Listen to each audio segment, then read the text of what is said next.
अपने किसी का नहीं, ना मनीष ने किसी का एडमिशन कराया, ना मैंने किसी का एडमिशन। इसलिए आज हमारी हिम्मत है कि जिस जिस स्कूल ने दिल्ली के अंदर फीस बढ़ाने की कोशिश की, हमने ऑर्डर पास करके फीस वापस कराई, लोगों की फीस रिफंड कराई, फीस कम कराई हम लोगों ने। ये भी पहली बार हुआ है। अब जो स्कूल फीस बढ़ाना चाहते हैं उनके सबके अकाउंट्स की हम चेकिंग करा रहे हैं। उन्होंने एप्लीकेशन दी है और उनके सबके अकाउंट्स की चेकिंग होगी। अगर लगता है सरकार को कि जायज है, इनके खर्चे बहुत ज्यादा बढ़ गए, तो जरूर फीस बढ़ेगी। लेकिन जो नाजायज तरीके से हम कई बार कुछ स्कूलों में सुना करते थे कि फीस साइफन ऑफ कर लेते हैं, फर्जी बिल लगा के सारा पैसा निकाल, वो नहीं होने देंगे बिल्कुल। तो ये भी पहली बार हुआ कि सरकारी और प्राइवेट स्कूलों के अंदर नकेल कसी गई है। मैं ये कहना चाहता हूं कि अगर ये दिल्ली में हो सकता है, अगर दिल्ली के सरकारी स्कूल ठीक हो सकते हैं, अगर दिल्ली के प्राइवेट स्कूल ठीक हो सकते हैं, तो गुजरात के क्यों नहीं हो सकते, गोवा के क्यों नहीं हो सकते, मध्य प्रदेश के क्यों नहीं हो सकते, छत्तीसगढ़ के क्यों नहीं हो सकते, पंजाब के क्यों नहीं हो सकते। हमारा एक्सपीरियंस ये बताता है कि सब जगह के हो सकते हैं, अगर राजनीतिक इच्छा शक्ति हो, पॉलिटिकल विल हो और सरकार ईमानदार हो। अगर सरकार बेईमान हो तो बिल्कुल नहीं हो सकता, अगर सरकार ईमानदार हो तो हो सकता है। और मैं केवल एक ही चेतावनी देना चाहता हूं सारे देश को, don't mess around with the youth of this country, don't mess around with the education of this country. अगर आपने इस देश की एजुकेशन को बर्बाद कर दिया तो फिर इस देश के अंदर इतने बेरोजगार पैदा होंगे, इतने बेरोजगार पैदा होंगे। अगर यही सिस्टम चलता रहा जो आज सिस्टम है कि डिग्रियां खरीदी जा रही हैं, नकल करके बच्चों को पास किया जा रहा है, तो फिर हम एक ऐसी पूरी की पूरी पीढ़ी तैयार करेंगे जो बहुत बड़ा खतरा पैदा हो सकती है। ये ठीक नहीं है। दूसरा, कुछ साल पहले एक पॉलिसी इन्होंने पास की थी, नो डिटेंशन पॉलिसी। इसमें होता है कि 8वीं क्लास तक पेपर नहीं लिए जाते, बच्चे को बस पास कर दिया जाता है, कोई फेल नहीं किया जाता। तो 8वीं क्लास तक बच्चा पास होता जाता है और अचानक 9वीं क्लास में आके उसके एग्जाम लिए जाते हैं। उसको एग्जाम देने ही नहीं आते बेचारे को, उसको कुछ नहीं आता। अभी केंद्र सरकार ने स्टडीज करवाई है, उसमें भी पता चल रहा है कि 9वीं क्लास के बच्चों को कुछ पढ़ना लिखना नहीं आता। कई बच्चे डिप्रेशन में चले जाते हैं 9वीं क्लास में आके, कई बच्चे सुसाइड कर लेते हैं। ये पॉलिसी खत्म होनी चाहिए। ये नो डिटेंशन पॉलिसी बिल्कुल बर्बाद कर रही है ये पूरे हमारे एजुकेशन सिस्टम को। हम भी पढ़ते थे, आप सब जितने लोग अभी देख रहे हैं सब लोग पढ़े हैं, पहली क्लास में भी एग्जाम होते थे, दूसरी में भी होते थे। अगर कमजोरी हो तो कंपार्टमेंट हो जाती थी ताकि आप बच्चा थोड़ा सीरियस, नहीं तो बच्चे पढ़ते ही नहीं है। अगर एग्जाम नहीं है तो पढ़ेंगे किस लिए वो बच्चे, ना माँ बाप उस पर वो देते। तो इस पॉलिसी को हमने दिल्ली विधानसभा में तो पास करके केंद्र सरकार को भेजा हुआ है और मैं अपील करता हूं केंद्र सरकार से कि इसको जल्दी पास करे।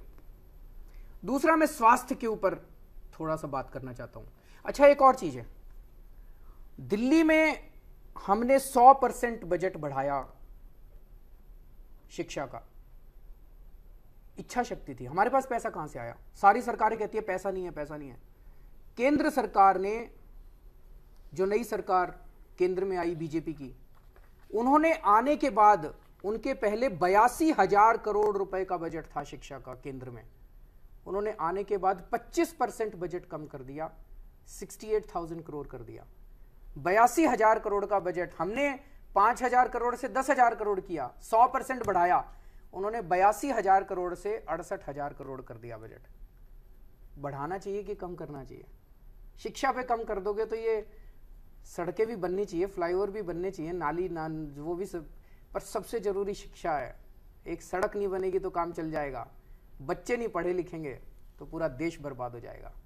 उन्होंने आते ही 82,000 से 68,000 कर दिया और इस साल 68,000 करोड़ से 5% बढ़ाया है, शायद 71 या 72,000 करोड़ किया है।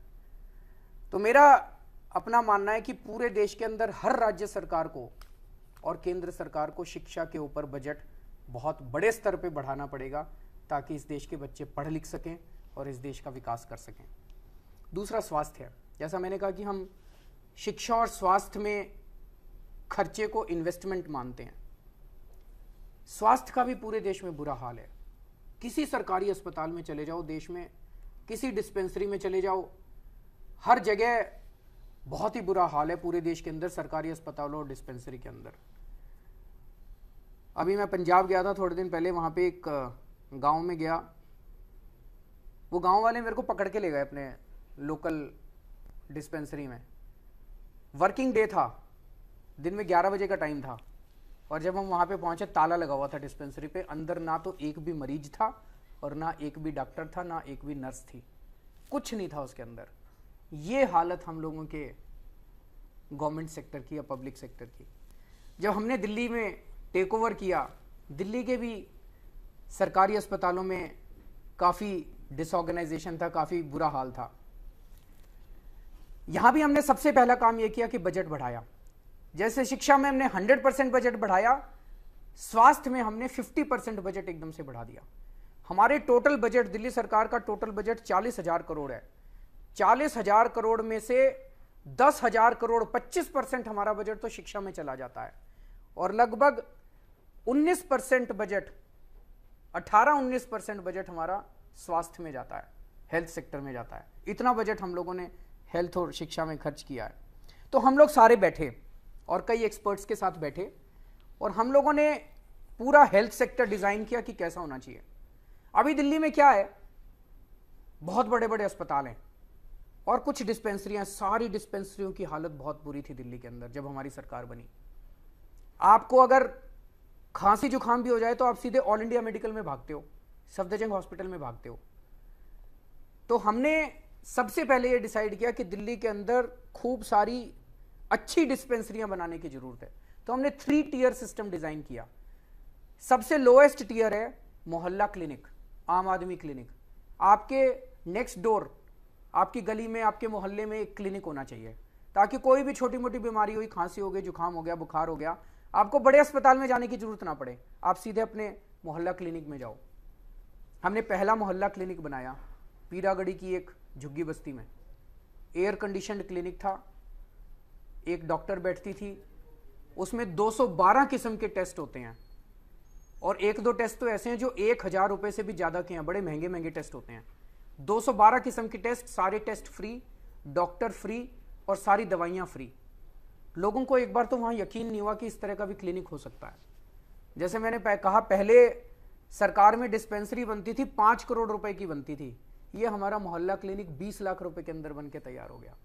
और इसकी तारीफ केवल मैं नहीं कर रहा, अमेरिका से वॉशिंगटन पोस्ट अखबार से रिपोर्टर आया, उसने इसको देखा और उनको इतना अच्छा लगा कि उन्होंने वहां पे वॉशिंगटन पोस्ट में खबर छापी, can America learn from Delhi's मोहल्ला क्लिनिक्स। अभी तक तो हम कहा करते थे ना कि अमेरिका बड़ा डेवलप्ड है, इंडिया को अमेरिका से ये सीखना चाहिए, इंडिया को अमेरिका से वो सीखना चाहिए। पहली बार ऐसा हुआ कि अमेरिका कह रहा है कि अमेरिका को दिल्ली से ये सीखना चाहिए। तो दिल्ली के विकास को लेकर अमेरिका में भी चर्चे हो रहे हैं। शिकागो ट्रिब्यून के अंदर छपा, वॉशिंगटन पोस्ट के अंदर, इसके कई अखबारों में अमेरिका में भी छपा। तो एक डिस्पेंसरी हमने चला के देखी 7-8 महीने कि कैसे चलती है। उसके बेसिस पे अब पूरी दिल्ली में 100 डिस्पेंसरियां बन गई है और बहुत अच्छी चल रही हैं। कई लोग होके आए हैं वहां पे, आसपास की जनता से आप जाके पूछिए। और इस 31 दिसंबर तक 1,000 मोहल्ला क्लिनिक पूरी दिल्ली में बन के तैयार हो जाएंगे।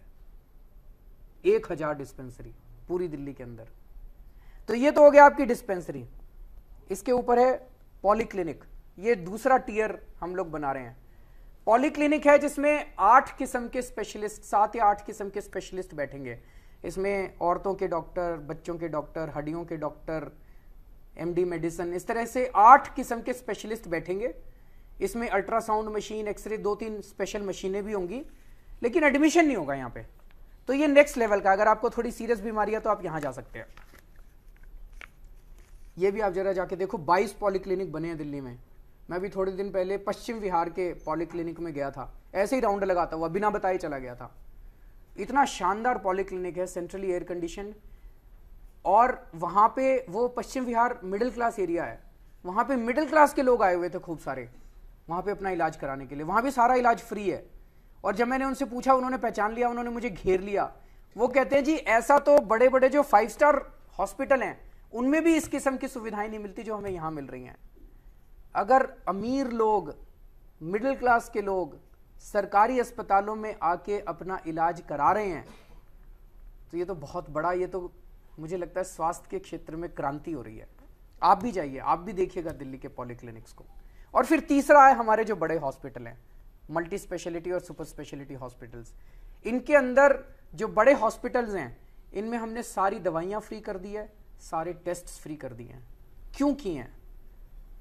मुझे लगता है कि health services, access to quality health services I think is almost like a fundamental right.